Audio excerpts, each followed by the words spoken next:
യോഹന്നാൻ എഴുതിയ 1, 2, 3 ലേഖനങ്ങളെ ആസ്പദമാക്കിയിട്ടുള്ള ബൈബിൾ ക്വിസിലേക്ക് ഏവർക്കും സ്വാഗതം.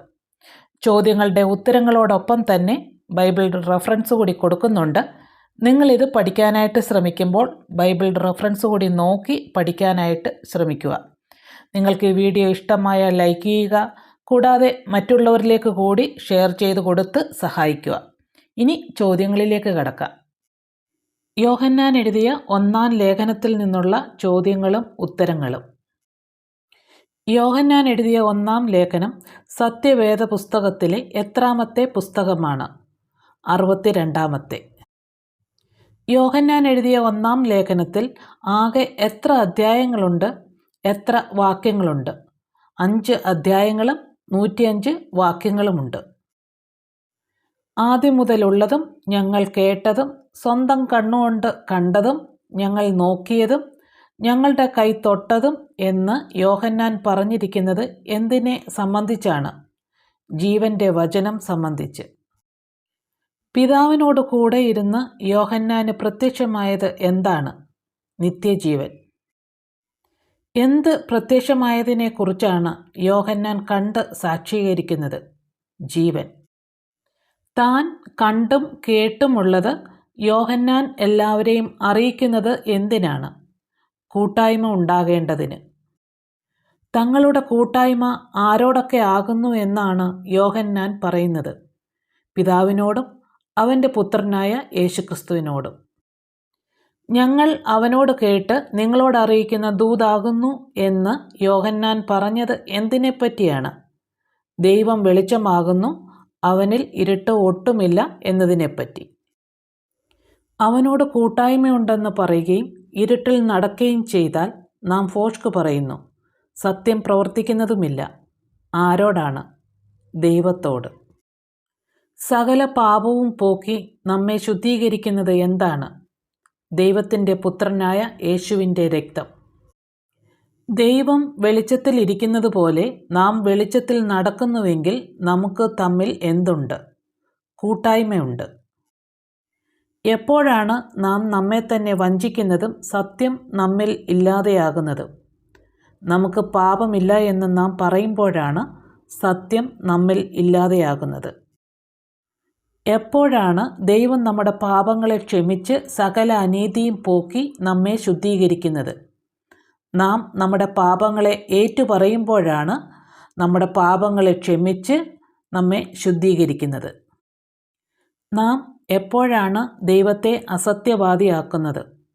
നാം പാപം ചെയ്തിട്ടില്ല എന്ന് പറയുമ്പോഴാണ് ദൈവത്തെ അസത്യവാദിയാക്കുന്നത്. എൻ്റെ കുഞ്ഞുങ്ങളെ, നിങ്ങൾ ചെയ്യാതിരിപ്പാൻ ഞാനിത് നിങ്ങൾക്ക് എഴുതുന്നു. പാപം ചെയ്യാതിരിപ്പാൻ. പാപം ചെയ്തവർക്ക് വേണ്ടി പിതാവിൻ്റെ അടുക്കലുള്ള കാര്യസ്ഥൻ ആരാണ്? നീതിമാനായ യേശുക്രിസ്തു. സർവ്വലോകത്തിൻ്റെയും പാപത്തിന് പ്രായശ്ചിത്തമാകുന്നവൻ ആരാണ്?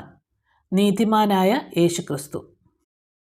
നാം യേശുക്രിസ്തുവിനെ അറിഞ്ഞിരിക്കുന്നുവെന്ന് ഏതിനാൽ അറിയുന്നു? അവൻ്റെ കൽപ്പനകളെ പ്രമാണിക്കുന്നതിനാൽ. യേശുവിനെ അറിഞ്ഞിരിക്കുന്നുവെന്ന് പറയുകയും അവൻ്റെ കൽപ്പനകളെ പ്രമാണിക്കാതിരിക്കുകയും ചെയ്യുന്നവൻ ആരാകുന്നു? അങ്ങനെയുള്ളവർ കള്ളന്മാരാകുന്നു. യേശുക്രിസ്തുവിൻ്റെ വചനം പ്രമാണിക്കുന്നവനിൽ എന്താണ് വാസ്തവമായി തികഞ്ഞിരിക്കുന്നത്? ദൈവസ്നേഹം. യേശുവിൽ വസിക്കുന്നുവെന്ന് പറയുന്നവൻ എന്തു ചെയ്യണം? യേശു നടന്നതുപോലെ നടക്കണം. ഇരുട്ട് നീങ്ങിപ്പോയപ്പോൾ പ്രകാശിച്ചത് എന്താണ്? സത്യവെളിച്ചം. ഇന്നയോളം ഇരുട്ടിലിരിക്കുന്നത് ആരാണ്? വെളിച്ചത്തിലിരിക്കുന്നുവെന്ന് പറയുകയും സഹോദരനെ പകയ്ക്കുകയും ചെയ്യുന്നവൻ. സഹോദരനെ സ്നേഹിക്കുന്നവൻ എന്തിൽ വസിക്കുന്നു? വെളിച്ചത്തിൽ വസിക്കുന്നു. ഇരുട്ടിലിരിക്കുകയും നടക്കുകയും ഇരുട്ട് അവൻ്റെ കണ്ണ് കുരുടാക്കിയാൽ എവിടേക്ക് പോകുന്നുവെന്നറിയാതിരിക്കുകയും ചെയ്യുന്നവൻ ആരാണ്? സഹോദരനെ പകയ്ക്കുന്നവൻ.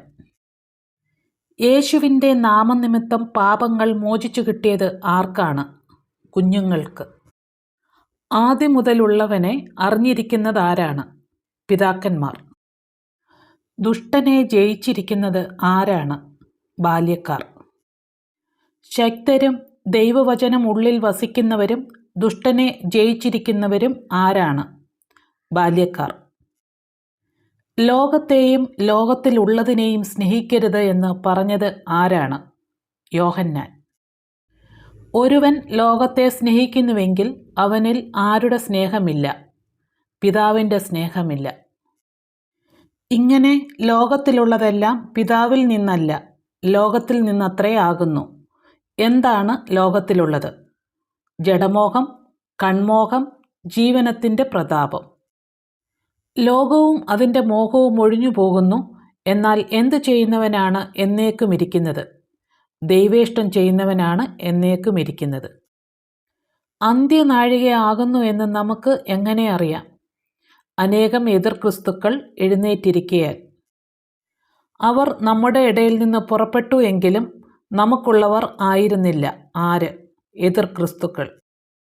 നാം എന്തിനാൽ അഭിഷേകം പ്രാപിച്ചാണ് സകലവും അറിയുന്നത്?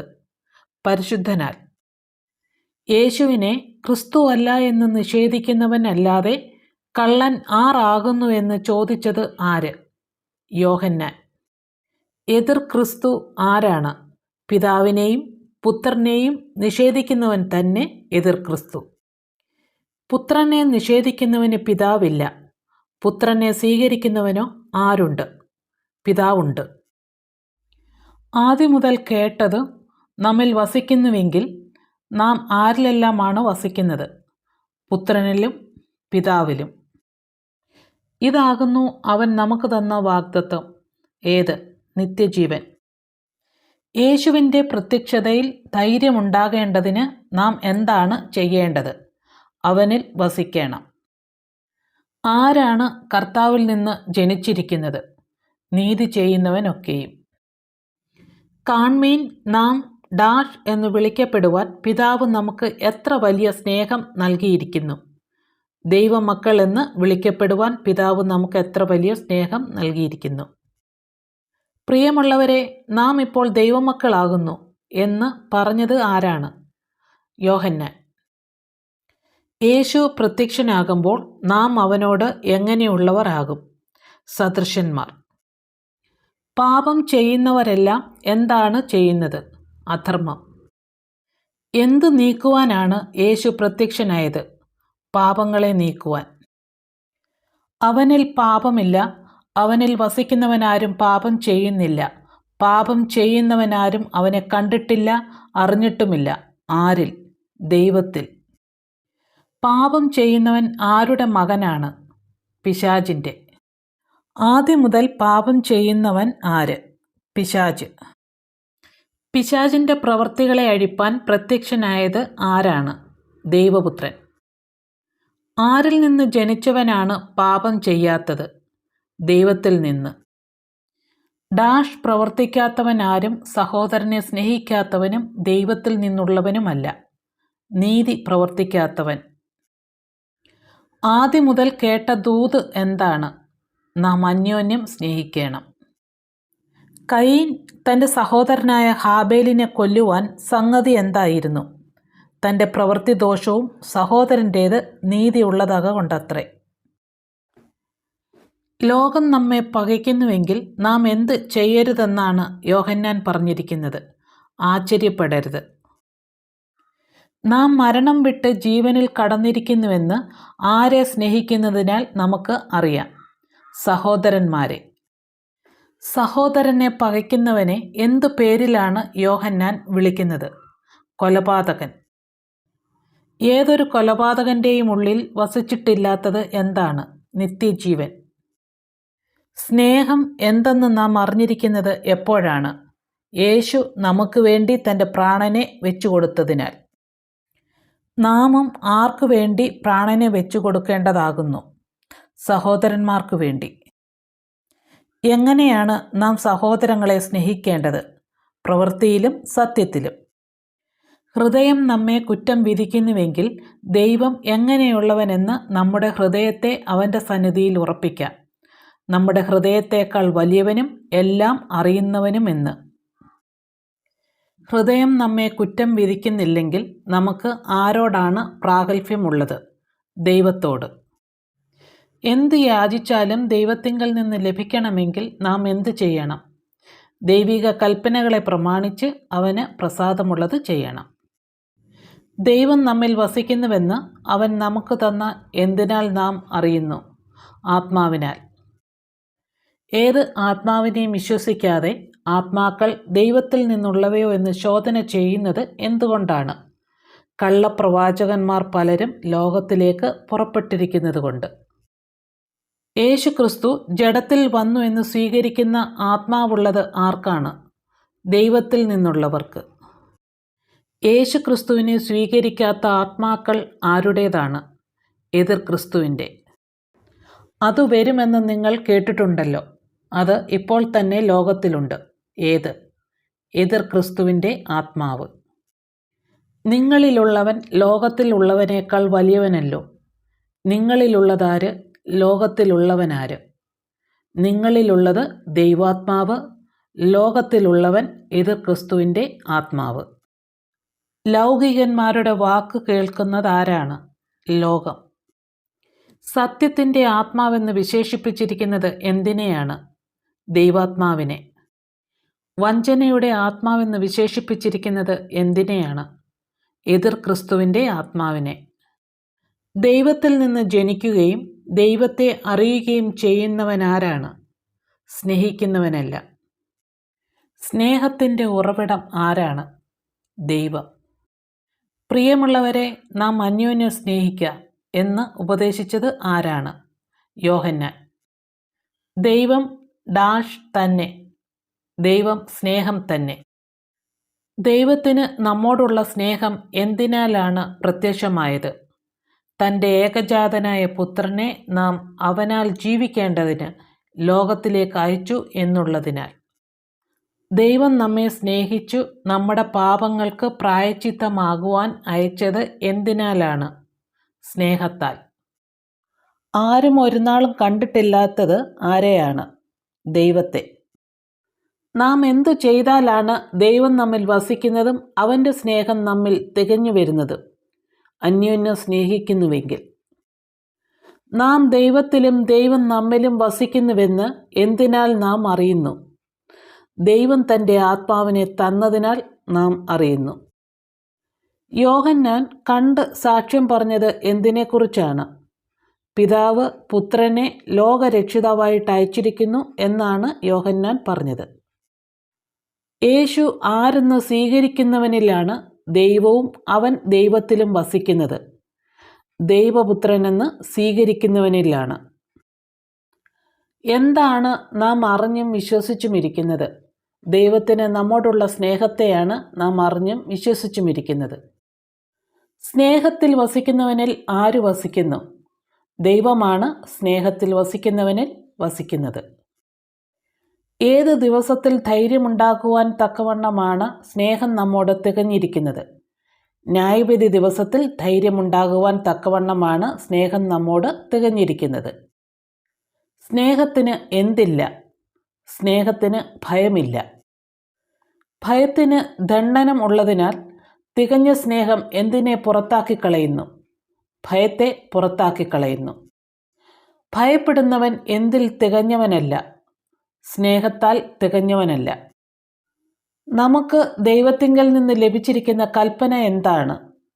ദൈവത്തെ സ്നേഹിക്കുന്നവൻ സഹോദരനെയും സ്നേഹിക്കണം എന്നാണ് കൽപ്പന.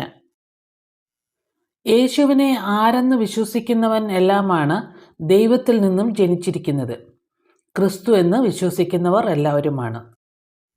നാം ദൈവത്തെ സ്നേഹിച്ചു അവൻ്റെ കൽപ്പനകളെ അനുസരിച്ച് നടക്കുമ്പോൾ സ്നേഹിക്കുന്നുവെന്ന് അതിനാൽ അറിയാം. ദൈവമക്കളെ സ്നേഹിക്കുന്നുവെന്ന് അതിനാൽ അറിയാം.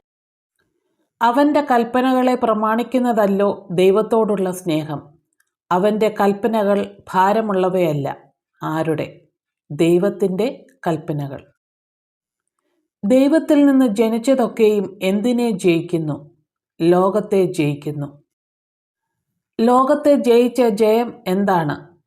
നമ്മുടെ വിശ്വാസമാണ് ലോകത്തെ ജയിച്ച ജയം. ലോകത്തെ ജയിക്കുന്നവൻ ആരാണ്? യേശു ദൈവപുത്രൻ എന്ന് വിശ്വസിക്കുന്നവനാണ് ലോകത്തെ ജയിക്കുന്നവൻ. ജലത്താലും രക്തത്താലും വന്നവൻ ആരാണ്? യേശുക്രിസ്തു. സാക്ഷ്യം പറയുന്ന മൂവർ ആരെല്ലാമാണ്? ആത്മാവ്, ജലം, രക്തം. ദൈവത്തിൻ്റെ സാക്ഷ്യം ദൈവം ആരെക്കുറിച്ച് സാക്ഷീകരിക്കുന്നതാണ്? തൻ്റെ പുത്രനെക്കുറിച്ച് സാക്ഷീകരിക്കുന്നതാണ്. ദൈവം തൻ്റെ പുത്രനെക്കുറിച്ച് പറഞ്ഞ സാക്ഷ്യം വിശ്വസിക്കായകയാൽ അവനെ അസത്യവാദിയാക്കുന്നത് ആരാണ്? ദൈവത്തെ വിശ്വസിക്കാത്തവൻ. ആരിൽ വിശ്വസിക്കുന്നവനാണ് ഉള്ളിൽ സാക്ഷ്യമുള്ളത്? ദൈവപുത്രനിൽ വിശ്വസിക്കുന്നവന്. ദൈവം തൻ്റെ പുത്രനെക്കുറിച്ച് പറഞ്ഞ സാക്ഷ്യം എന്താണ്? ദൈവം നമുക്ക് നിത്യജീവൻ തന്നു, ആ ജീവൻ അവൻ്റെ പുത്രനിലുണ്ട് എന്ന സാക്ഷ്യം. ആർക്കാണ് ജീവനുള്ളത്? പുത്രനുള്ളവനാണ് ജീവനുള്ളത്. ദൈവപുത്രനില്ലാത്തവന് എന്തില്ല? ജീവനില്ല. ദൈവപുത്രൻ്റെ നാമത്തിൽ വിശ്വസിക്കുന്നവർക്ക് യോഹന്നാൻ ലേഖനം എഴുതിയത് അവർ എന്തിനെപ്പറ്റി അറിയേണ്ടതിനാണ്? നിത്യജീവനെക്കുറിച്ച്. നമുക്ക് ദൈവപുത്രനോടുള്ള ധൈര്യം എന്താണ്? അവൻ്റെ ഇഷ്ടപ്രകാരം നാം എന്തെങ്കിലും അപേക്ഷിച്ചാൽ അവൻ നമ്മുടെ അപേക്ഷ കേൾക്കുന്നു എന്നുള്ളതാണ്. നാം എന്തറിയുന്നുവെങ്കിലാണ് ദൈവപുത്രനോട് കഴിച്ച അപേക്ഷ നമുക്ക് ലഭിച്ചുവെന്ന് നാം അറിയുന്നത്. നാം എന്തപേക്ഷിച്ചാലും അവൻ നമ്മുടെ അപേക്ഷ കേൾക്കുന്നുവെന്ന് അറിയുന്നുവെങ്കിൽ. സഹോദരൻ മരണത്തിനല്ലാത്ത പാപം ചെയ്താൽ ദൈവം അവന് എന്തിനെ നൽകും? ജീവനെ നൽകും. ഏതനീതിയും എന്താകുന്നു? അതിൽ എന്തുണ്ട്? ഏതനീതിയും പാപമാകുന്നു, അതിൽ മരണത്തിനല്ലാത്ത പാപമുണ്ട്. തന്നെത്താൻ സൂക്ഷിക്കുന്നത് മൂലം ദുഷ്ടൻ തൊടുവാൻ സാധിക്കാത്തത് ആരെയാണ്? ദൈവത്തിൽ നിന്ന് ജനിച്ചവനെ. ദൈവത്തിൽ നിന്ന് ജനിച്ചവർ ആരും ഡാഷ് ചെയ്യുന്നില്ല, പാപം ചെയ്യുന്നില്ല. സർവ്വലോകവും ആരുടെ അധീനതയിലാണ് കിടക്കുന്നത്? ദുഷ്ടൻ്റെ അധീനതയിൽ. ദൈവപുത്രൻ വന്ന് ആരെപ്പറ്റി അറിയുവാനാണ് നമുക്ക് വിവേകം തന്നത്? സത്യദൈവത്തെപ്പറ്റി അറിയുവാനായിട്ട്. അവൻ സത്യദൈവവും നിത്യജീവനുമാകുന്നു. ആര്? യേശുക്രിസ്തു. നാം സത്യദൈവത്തിൽ ആരിൽ തന്നെയാകുന്നു? അവൻ്റെ പുത്രനായ യേശുക്രിസ്തുവിൽ തന്നെയാകുന്നു. കുഞ്ഞുങ്ങളെ ഡാഷ് അകന്നു സൂക്ഷിച്ചുകൊള്ളുവിൻ, വിഗ്രഹങ്ങളോട് അകന്നു സൂക്ഷിച്ചുകൊള്ളുവിൻ. ഇനി യോഹന്നാൻ എഴുതിയ 2-ാം ലേഖനത്തിലെ ചോദ്യോത്തരങ്ങളാണ്. ഈ ലേഖനത്തിൽ ഒരു അധ്യായം മാത്രമേ ഉള്ളൂ. അതിലെ ചോദ്യങ്ങളിലേക്ക് കടക്കാം. സത്യവേദ പുസ്തകത്തിലെ എത്രാമത്തെ പുസ്തകമാണ് യോഹന്നാൻ എഴുതിയ 2-ാം ലേഖനം? 63-ാമത്തെ. സ്ത്രീകൾക്ക് വേണ്ടി എഴുതപ്പെട്ട കാതോലിക ലേഖനം ഏത്? 2 യോഹന്നാൻ. ഈ പുസ്തകം എഴുതിയതാര്? യോഹന്നാൻ അപ്പോസ്തലനാണ് യോഹന്നാൻ എഴുതിയ 2-ാം ലേഖനം എഴുതിയിരിക്കുന്നത്. നമ്മിൽ വസിക്കുന്നതും നമ്മോടുകൂടെ എന്നേക്കും ഇരിക്കുന്നതുമായ സത്യം ഏതാണ്? ദൈവാത്മാവാണ് നമ്മിൽ വസിക്കുന്നതും നമ്മോടുകൂടെ എന്നേക്കും ഇരിക്കുന്നതുമായ സത്യം. യോഹന്നാൻ പറയുന്ന സത്യത്തിൻ്റെ പ്രത്യേകത എന്താണ്? നമ്മിൽ വസിക്കുന്നതാണ്, നമ്മോടുകൂടെ എന്നേക്കും ഇരിക്കുന്നതുമാണ് ഈ സത്യം. എന്ത് നിമിത്തമാണ് ഈ ലേഖനം എഴുതിയത്? നമ്മിൽ വസിക്കുന്നതും നമ്മോടുകൂടെ എന്നേക്കും ഇരിക്കുന്നതുമായ സത്യം നിമിത്തമാണ് ഈ ലേഖനം എഴുതിയത്. യോഹന്നാൻ എഴുതിയ 2-ാം ലേഖനം എഴുതിയത് എവിടെ വെച്ചാണ്? ആർക്കു വേണ്ടിയാണ് ഈ ലേഖനം എഴുതിയത്? എഫെസോസിൽ വെച്ചാണ് ഈ ലേഖനം എഴുതിയത്. മാന്യ നായികയാർക്കും മക്കൾക്കും വേണ്ടിയാണ് ലേഖനം എഴുതിയത്. മാന്യ നായികയാർക്കും മക്കൾക്കും യോഹന്നാൻ നൽകുന്ന അംഗീകാരം എന്താണ്? സത്യത്തെ അറിഞ്ഞിരിക്കുന്നവരെല്ലാവരും സത്യത്തിൽ സ്നേഹിക്കുന്നവർ എന്ന അംഗീകാരമാണ് യോഹന്നാൻ നൽകിയിരിക്കുന്നത്. ഈ ലേഖനത്തിൻ്റെ ലേഖകനായ യോഹന്നാൻ സ്വയം പരിചയപ്പെടുത്തുന്നത് എങ്ങനെയാണ്? മൂപ്പൻ എന്നാണ് സ്വയം പരിചയപ്പെടുത്തിയിരിക്കുന്നത്. 2 യോഹന്നാനിൽ യേശുക്രിസ്തുവിനെ എങ്ങനെ പരിചയപ്പെടുത്തിയിരിക്കുന്നു? പിതാവിൻ്റെ പുത്രൻ എന്നാണ് പരിചയപ്പെടുത്തിയിരിക്കുന്നത്. ആരിൽ നിന്നെല്ലാമാണ് സ്നേഹത്തിലും സത്യത്തിലും കൃപയും കനിവും സമാധാനവും നമ്മോടുകൂടെ ഇരിക്കുന്നത്? പിതാവായ ദൈവത്തിങ്കൽ നിന്നും പിതാവിൻ്റെ പുത്രനായ യേശുക്രിസ്തുവിങ്കൽ നിന്നുമാണ് സ്നേഹത്തിലും സത്യത്തിലും കൃപയും കനിവും സമാധാനവും നമ്മോടുകൂടെ ഇരിക്കുന്നത്. നായികയാരുടെ മക്കളിൽ ചിലർ സത്യത്തിൽ നടക്കുന്നത് എപ്രകാരമെന്നാണ് യോഹന്നാൻ പറയുന്നത്. പിതാവിങ്കൽ നിന്ന് കൽപ്പന ലഭിച്ചതുപോലെ സത്യത്തിൽ നടക്കുന്നു എന്നാണ് യോഹന്നാൻ പറയുന്നത്.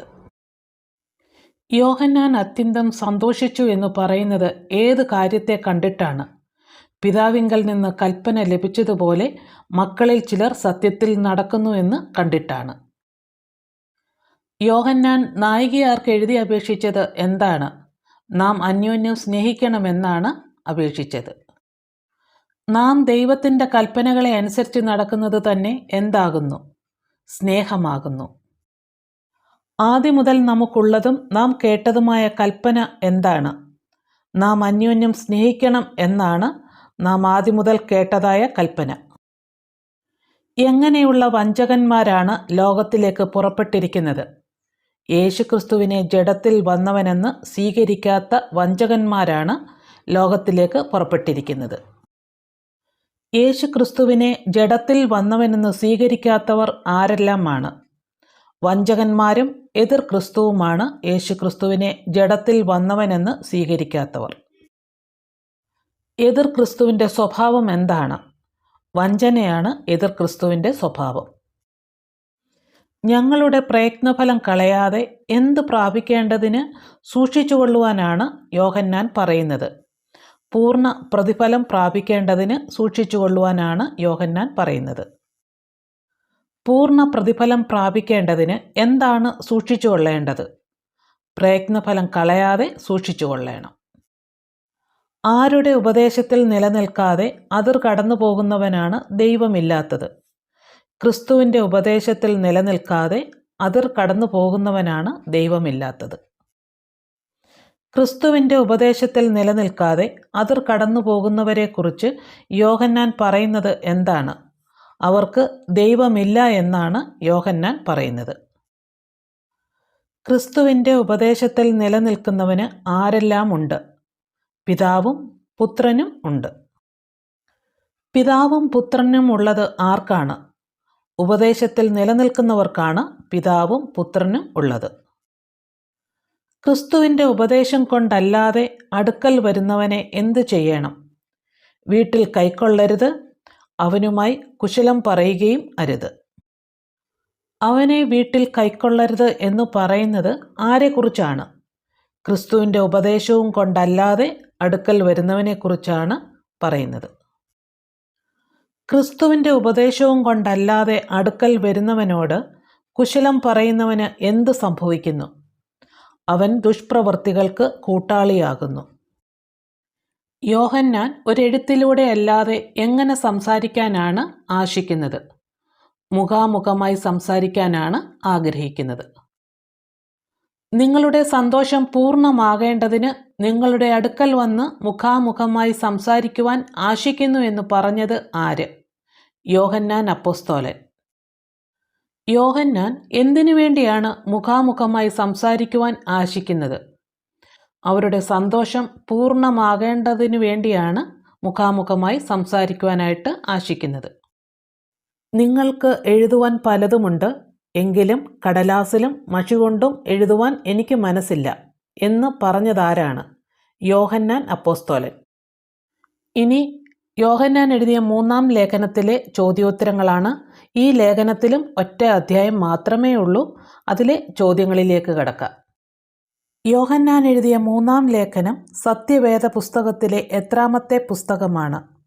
64-ാമത്തെ. യോഹന്നാൻ്റെ 3-ാം ലേഖനം എഴുതിയിരിക്കുന്നത് ആർക്കാണ്? ഗായോസിന്. മൂപ്പനിൽ തുടങ്ങുന്ന കാതോലിക്ക ലേഖനം ഏതാണ്? യോഹന്നാൻ എഴുതിയ 3-ാം ലേഖനം. ഗായോസിന് വേണ്ടിയുള്ള യോഹന്നാൻ്റെ പ്രാർത്ഥന എന്താണ്? നിന്റെ ആത്മാവ് ശുഭമായിരിക്കുന്നത് പോലെ നീ സകലത്തിലും ശുഭമായും സുഖമായും ഇരിക്കണം എന്നതാണ്. സഹോദരന്മാർ വന്ന് ആര് സത്യത്തിൽ നടക്കുന്നു എന്നറിഞ്ഞപ്പോഴാണ് യോഹന്നാൻ അത്യന്തം സന്തോഷിച്ചത്. ഗായോസ്. സത്യത്തിന് സാക്ഷ്യം കൊണ്ടവർ ആരല്ല? ഗായോസ്, ദെമത്രിയോസ്. ഗായോസ് സാക്ഷ്യം കൊണ്ടത് ഏതിലൊക്കെയായിരുന്നു? സത്യത്തിലും സ്നേഹത്തിലുമാണ് ഗായോസ് സാക്ഷ്യം കൊണ്ടത്. എൻ്റെ മക്കൾ സത്യത്തിൽ നടക്കുന്നുവെന്ന് കേൾക്കുന്നതിനേക്കാൾ വലിയ സന്തോഷം എനിക്കില്ല എന്ന് പറഞ്ഞത് ആരോടാണ്? യോഹന്നാൻ ഗായോസിനോട്. സഹോദരന്മാർക്കും വിശേഷാൽ അതിഥികൾക്കും വേണ്ടി അധ്വാനിക്കുന്നതിലൊക്കെയും വിശ്വസ്തത കാണിക്കുന്നവനെന്ന് യോഹന്നാൻ ആരെക്കുറിച്ചാണ് പറഞ്ഞിരിക്കുന്നത്? ഗായോസിനെ കുറിച്ചാണ് പറഞ്ഞിരിക്കുന്നത്. സ്നേഹത്തിന് സാക്ഷ്യം കൊണ്ടവൻ ആര്? ഗായോസാണ് സ്നേഹത്തിന് സാക്ഷ്യം കൊണ്ടവൻ. ഗായോസിൻ്റെ സ്നേഹത്തിന് സാക്ഷ്യം പറഞ്ഞിരിക്കുന്നവർ ആരെല്ലാമാണ്? സഹോദരന്മാരും അതിഥികളും. സ്നേഹത്തിന് സാക്ഷ്യം കൊണ്ട ഗായോസിന് യോഹന്നാൻ്റെ അഭ്യർത്ഥന എന്തായിരുന്നു? അതിഥികളെ ദൈവത്തിന് യോഗ്യമാം വണ്ണം യാത്രയയച്ചാൽ നന്നായിരിക്കും എന്നതായിരുന്നു ഗായോസിന് യോഹന്നാൻ്റെ അഭ്യർത്ഥന. ഗായോസിൻ്റെ സ്നേഹത്തിന് സാക്ഷ്യം അവർ എവിടെയാണ് പറഞ്ഞിരിക്കുന്നത്? സഭയുടെ മുമ്പാകെയാണ് പറഞ്ഞിരിക്കുന്നത്. അതിഥികൾ ആരോടാണ് ഒന്നും വാങ്ങിയില്ല എന്ന് പറഞ്ഞിരിക്കുന്നത്?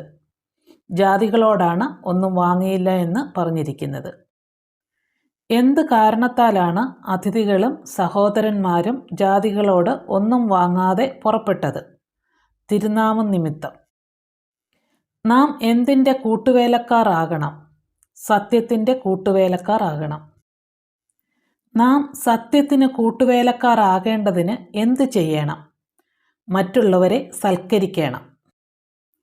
ആകയാൽ നാം സത്യത്തിന് കൂട്ടുവേലക്കാർ ആകേണ്ടതിന് ഇങ്ങനെയുള്ളവരെ സൽക്കരിക്കേണ്ടതാകുന്നു. എങ്ങനെയുള്ളവരെ? സഹോദരന്മാരെയും അതിഥികളെയും. സഭയിൽ പ്രധാനിയാകുവാനും സഹോദരന്മാരെ കൂട്ടാത്തവനും ആര്? ദിയോത്രഫേസ്. സഹോദരന്മാരെ കൈക്കൊള്ളാതിരിക്കുന്നത് മാത്രമല്ല, അതിന് മനസ്സുള്ളവരെ വിരോധിക്കുകയും സഭയിൽ നിന്ന് പുറത്താക്കുകയും ചെയ്തവൻ ആരാണ്? ദിയോത്രഫേസ്.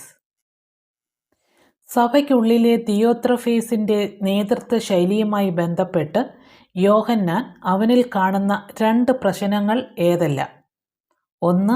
സഭയിൽ പ്രധാനിയാകുവാൻ ആഗ്രഹിക്കുന്നു. 2. യോഹന്നാൻ്റെ നേതൃത്വത്തെ കൂട്ടാക്കുന്നതുമില്ല.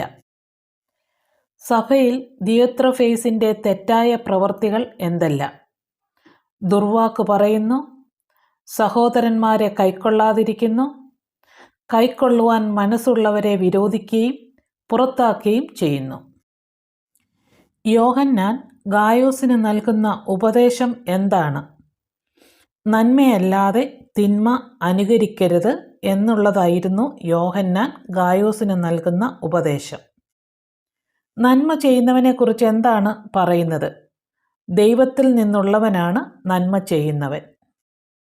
പ്രിയനെ, നന്മയല്ലാതെ തിന്മ അനുകരിക്കരുത്. ആര് ആരോട് പറഞ്ഞു? യോഹന്നാൻ ഗായോസിനോടാണ് പറഞ്ഞത്. തിന്മ ചെയ്യുന്നവനെക്കുറിച്ച് എന്താണ് പറയുന്നത്? ദൈവത്തെ കാണാത്തവനാണ് തിന്മ ചെയ്യുന്നവൻ. ആരാണ് ദൈവത്തിൽ നിന്നുള്ളവൻ? നന്മ ചെയ്യുന്നവനാണ് ദൈവത്തിൽ നിന്നുള്ളവൻ. എല്ലാവരാലും സത്യത്താൽ തന്നെയും സാക്ഷ്യം ലഭിച്ചത് ആർക്കാണ്? ദെമത്രിയോസിന്. ഞങ്ങളുടെ സാക്ഷ്യം സത്യമെന്ന് നീ അറിയുന്നു. ഇത് ആരെക്കുറിച്ചാണ് പറയുന്നത്? ദെമത്രിയോസിനെ കുറിച്ചാണ് പറയുന്നത്. എഴുതി അയപ്പാൻ പലതുമുണ്ടായിരുന്നു, എങ്കിലും മഷിയും തൂവലും കൊണ്ട് എഴുതുവാൻ എനിക്ക് മനസ്സില്ല എന്ന് പറഞ്ഞതാരാണ്? യോഹന്നാനാണ് പറഞ്ഞത്. വേഗത്തിൽ നിന്നെ കാണുവാൻ ആശിക്കുന്നു. അപ്പോൾ നമുക്ക് മുഖാമുഖമായി കാണാം. നിനക്ക് സമാധാനം. ആര് ആരോട് പറഞ്ഞതാണ് ഇത്? യോഹന്നാൻ ഗായോസിനോട് പറഞ്ഞതാണ് ഇത്. യോഹന്നാൻ ഗായോസിനെ വേഗത്തിൽ കാണുവാൻ ആശിക്കുന്നത് എന്തിനാണ്? മുഖാമുഖമായി സംസാരിക്കാൻ. വേഗത്തിൽ നിന്നെ കാണുവാൻ ആശിക്കുന്നു. ആരെ കാണുവാനായിട്ടാണ് യോഹന്നാൻ ആശിക്കുന്നത്? ഗായോസിനെ കാണാനായിട്ടാണ് യോഹന്നാൻ ആശിക്കുന്നത്. സ്നേഹിതന്മാർ നിനക്ക് വന്ദനം ചൊല്ലുന്നു. സ്നേഹിതന്മാർക്ക് പേര് പേരായി വന്ദനം ചൊല്ലുക. ആര് ആരോട് പറഞ്ഞതാണ് ഇത്? യോഹന്നാൻ ഗായോസിനോട് പറഞ്ഞതാണ് ഇത്. യോഹന്നാൻ എഴുതിയ 1, 2, 3 ലേഖനങ്ങൾ പഠിക്കാൻ ശ്രമിച്ച നിങ്ങളെ ദൈവം തമ്പുരാൻ അനുഗ്രഹിക്കട്ടെ.